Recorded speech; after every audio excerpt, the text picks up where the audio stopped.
તો કચ્છની કાસેઝ કંપનીમાં લાગેલી આગ 24 કલાક બાદ પણ બેકાબૂ છે।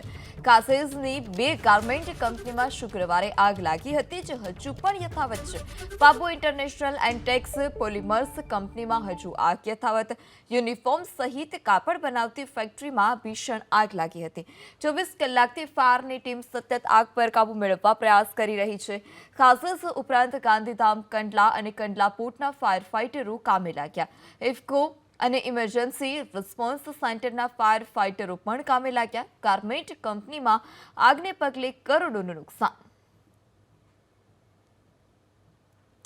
તો ગાર્મેન્ટ કંપનીમાં આગને પગલે કરોડોનું નુકસાન થયું છે। છેલ્લા 24 કલાકથી આ આગ જે લાગેલી છે તેના ઉપર હજી સુધી કાબુ નથી મેળવાયો। કચ્છની કાસેઝ કંપનીમાં આગ કે જ્યાં 2 અલગ અલગ જે યુનિટ હતા કે જ્યાં યુનિફોર્મ અને અલગ અલગ કાપડ બનાવવામાં આવતા હતા ત્યાં આગ લાગી હતી અને આ આગને પગલે કરોડો રૂપિયાનું નુકસાન પણ થયું છે। ફાયર વિભાગ દ્વારા સતત પ્રયાસ કરવામાં આવી રહ્યા છે।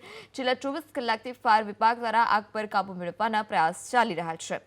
વધુ માહિતી સાથે સંવાદદાતા હર્ષિત ફોન લાઈનથી જોડાઈ ચૂક્યા છે। જે હર્ષિત, શુક્રવારે લાગેલી આગ હજુ પણ યથાવત છે, શું વધારે વિગત? સ્થળ પર શું સ્થિતિ, કેટલી ફાયરની ટીમ સ્થળ પર તૈનાત?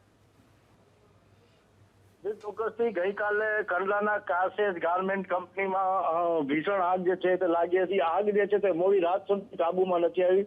વહેલી સવારથી પણ આગ જે છે વહેલી સવારે આજે બીજો દિવસે પણ વહેલી સવારે આગ જે છે લાગી છે। તમામ ફાયર ફાઇટરો જે છે તે હાલ ઘટના સ્થળ પર પહોંચી ચૂક્યા છે। બીજી તરફ વાત કરવામાં આવે, ગઈકાલે લાગેલી આગ આજે વહેલી સવાર સુધી જોવા મળી હતી, જેનામાં કરોડો રૂપિયાના ગાર્મેન્ટ કપડા છે તે બળીને ખાક થયા હતા।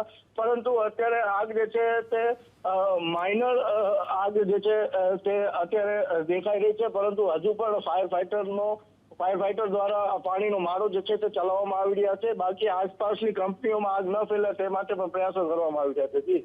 જી હર્ષદ, સમગ્ર માહિતી બદલ આભાર।